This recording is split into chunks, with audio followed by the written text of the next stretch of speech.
मी रेणू तुमच्या सगळ्यांचं स्वागत करत आहे आपल्या यूट्यूब चॅनल आई पण भारी देवामध्ये।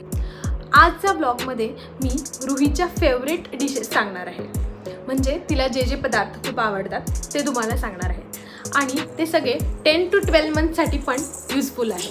म्हणून हे 10 to 12 मंथसाठी पण ह्या रेसिपीज यूज होतील आणि तिच्या फेवरेट पण मी तुम्हाला सांगणार आहे। सो पहिली तिची फेवरेट आहे ते म्हणजे खिचडी। मला वाटते मोस्ट ऑफ द बाळांनाही आवडत असेल। सो तिला स्टार्टिंगला खूप जास्त खिचडी आवडायची, पण मी आता हळूहळू कमी करतात व्हेरिएशन्स आणले, पण तिला खूप जास्त आवडते खिचडी। त्यानंतर दुसरं आहे थालीपीठ। तर तिला थालीपीठ एक खूप आवडतं, वेगवेगळ्या भाज्यांची आवडतात, पण मी आज मेथीचं थालीपीठ तुम्हाला दाखवणार आहे। तुम्ही त्याबरोबर पालक, भोपळा, बीट, गाजर कशाचंही थालीपीठ बनवू शकता। आणि थर्ड आहे कढी भात। तर तिला कढी भात देखील खूप आवडतो। त्याच्याने मी दही भाताची रेसिपी टाकली होती, त्याचप्रमाणे आज थोडासा वेगळा कढी भात जो तिला खूप आवडतो। सो ती पण रेसिपी आज तुम्हाला मी तुमच्यासोबत शेअर करणार आहे। सो बघूयात आपण या तिन्ही रेसिपीज कशा बनवायच्या ते। रुहीचा सगळ्यात फेवरेट पदार्थ आहे तांदळाची खिचडी।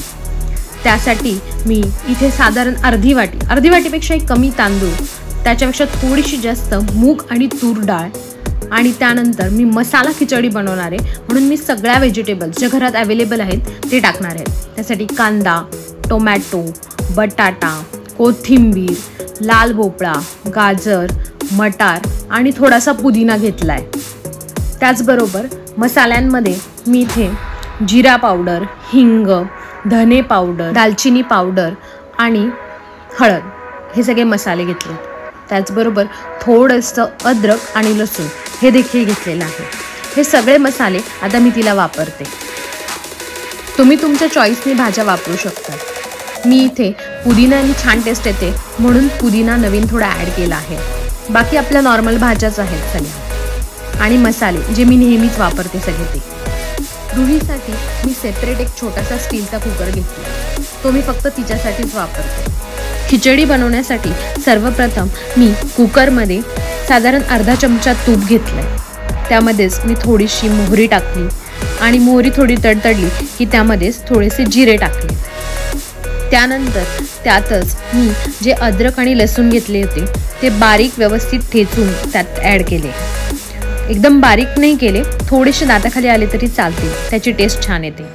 आणि त्यातच ज्या मी सगळ्या भाज्या धुवून घेतल्या होत्या त्या सगळ्या ॲड केल्या आणि जे मसाले सगळे घेतले होते तेही त्यात ॲड केले। हे सगळं व्यवस्थित हलवून घेतलं।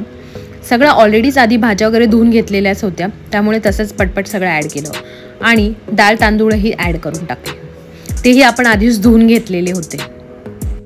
व त्यानंतर मी त्यात थोडासा चॉप केलेला पुदिना ॲड केला।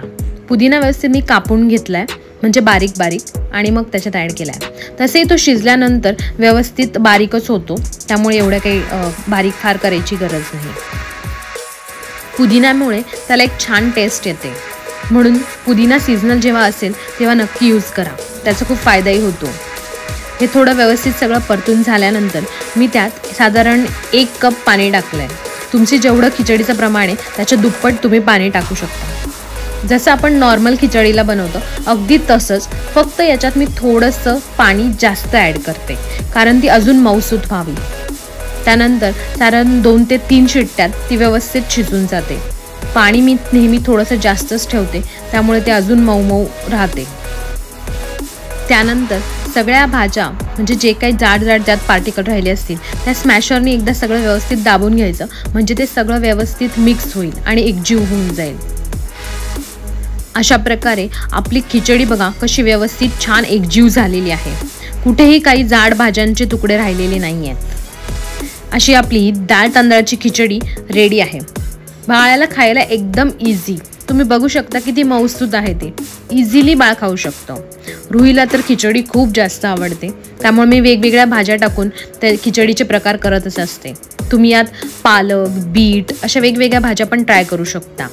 सो तुमच्या बाळाला नक्की ट्राय करून बघा। आपली पुढची रेसिपी आहे थालीपीठ। थालीपीठ म्हणजे पराठ्याचाच दुसरा भाऊ। पराठ्यासारखंच, फक्त हे आपण थापून करतो म्हणून याला थालीपीठ म्हणतात। मी इथे आज मेथीचे थालीपीठ करणार आहे। त्यासाठी मी थोडीशी मेथी घेतली आहे, ती व्यवस्थित धुवून बारीक चिरून घेतलेली आहे आणि त्यातच मी थोडंसं बेसन पीठ ॲड करते आहे। बेसन पीठ थोडं जास्त घेते आहे आणि बाकीचे जे पीठ आहेत म्हणजे जसं आपलं गव्हाचं पीठ किंवा ज्वारीचं पीठ हे थोडं सेम प्रमाणात मी घेते आहे। तुम्हाला पाहिजे ते पीठ तुम्ही यात ॲड करू शकता। मी फक्त गहू, ज्वारी आणि बेसन पीठ हेच घेतलेले आहे।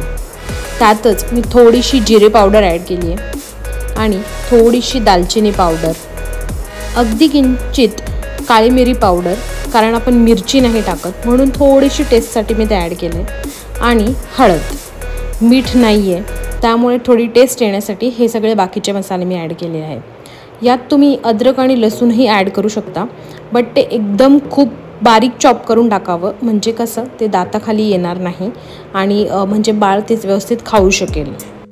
हे सगळं व्यवस्थित मिक्स करून घ्यायचं आहे आणि त्यामध्येच आपण थोडं थोडं पाणी टाकणार आहोत। पाणी अगदी थोडं थोडं टाकायचं आहे, एकदम टाकायचं नाही, म्हणजे ते एकदम पातळ होणार नाही। साधारण अशा प्रकारे आपलं पीठ मळून होईल। थोडंसं सैलसरच ठेवायचं आहे कारण ते आपल्याला थापायचं आहे। इकडे मी तव्याला थोडंसं तूप लावून घेतलेलं आहे आणि त्यावरच मी ते थापून घेणार आहे।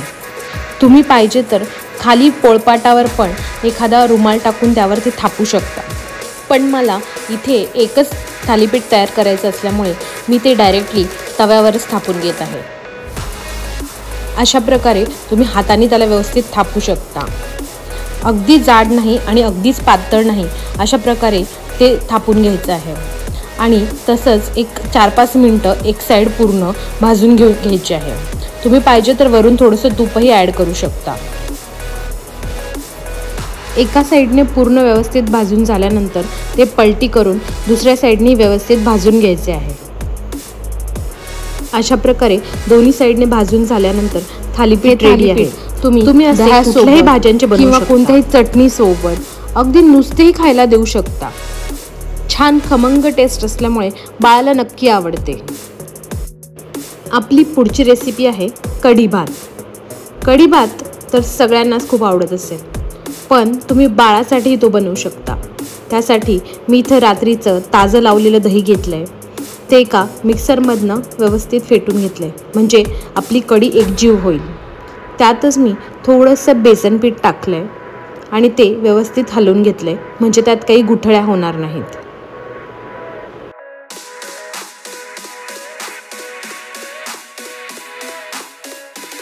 त्यानंतर एका छोट्या कढईत मी थोडंसं तूप टाकलं आहे। कढी बनवून होईपर्यंत मी इकडे साईडला कुकर लावून घेतलं आहे। आपला नॉर्मल साधा भात आपण जसा बनवतो तसा भात मी कुकरमध्ये लावून घेतलेला आहे। आता इकडे कढीसाठी जे तूप टाकले ते गरम झालं आहे, त्यामध्ये थोडीशी मोहरी टाकली आहे, त्यामध्येच थोडेसे जिरे टाकले। हे सगळं व्यवस्थित तडतडल्यानंतर त्यामध्ये थोडासा कढीपत्ता ॲड केला आहे। कढीपत्ता आपण नंतर शेवटी वापस काढून घेणार आहोत। त्यामध्येच मी थोडीशी हळद टाकलेली आहे आणि ते व्यवस्थित सगळं हलवून घ्यायचं आहे आणि त्या फोडणीमध्येच जे आपण दही मिक्सरमधनं काढलं होतं ते सगळं ॲड करणार आहोत। त्यामध्ये आपण ऑलरेडी बेसन पीठ टाकलेलंच आहे, त्यामुळे ते ॲज इट इज टाकणार आहोत। मी इथे थोडासा लसूणही ठेचून घेतलेला आहे, अगदी व्यवस्थित बारीक ठेचून घ्यायचं आहे। अगदी एकच पाकळी घेतलेली आहे, जास्त नको, कारण ती तोंडाखाली दातात येऊ शकते, म्हणून मी अगदी एक लसूण पाकळी ठेचून त्यात ॲड केलेली आहे। त्याने अजून छान टेस्ट येते म्हणून मी त्यात ते टाकलेलं आहे आणि बाकी आपलं मिश्रण मी त्यात ॲड केलेलं आहे। फक्त व्यवस्थित हलवून घ्यायचं आहे। त्यामध्येच मी थोडीशी मिरीपूड ॲड केलेली आहे, त्याच्यामुळे अजून छान टेस्ट येते आणि मीठ नाही असं वाटत नाही, अगदी इतकं छान त्याच्यामुळे टेस्ट येते, म्हणून अगदी थोडीशी मिरीपूड मी त्यात ॲड केलेली आहे। कोणत्याही पदार्थात तुम्ही थोडीशी मिरीपूड जरी टाकली तरी त्याच्यामुळे छान टेस्ट येते। 1 वर्षाखालील बाळांना जेव्हा आपण मीठ देत नाही तेव्हा ती नक्की ट्राय करावी। आणि त्यात मी थोडीशी अजून बारीक कोथिंबीरही टाकलेली आहे। कढीला आपल्याला चांगली एक उकळी आलेली आहे, तर आपण आता गॅस बंद करूया। आपली कढी रेडी आहे। तुम्हाला पाहिजे तशी कन्सिस्टन्सी तुम्ही ठेवू शकता। मी जास्त घट्टही नाही आणि जास्त पातळ नाही अशी ठेवते। इकडे आपला भात पण रेडी होणारी ही रेसिपी आहे आणि बाळाला नक्की आवडते। दही खाऊन खाऊन जर बाळाला कंटाळा आला असेल तर ही कढी भातवाली रेसिपी तुम्ही नक्की ट्राय करू शकता. फक्त आपण जेव्हा बाळाला कढी देतो तेव्हा त्यातले कढीपत्ते बाजूला काढून द्यायचे, म्हणजे त्यांच्या तोंडात येणार नाही. सो नक्की ट्राय करून बघा. आणि तुम्ही जर कढी कोणत्या वेगळ्या पद्धतीने बनवत असाल तर तेही मला सांगायला विसरू नका.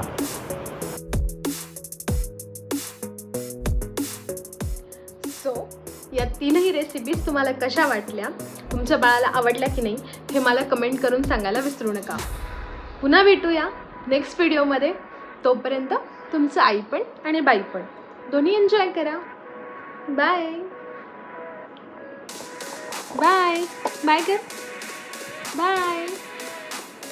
रुही बघा इथे काय करते. बाय टाटा टाटा टाटा.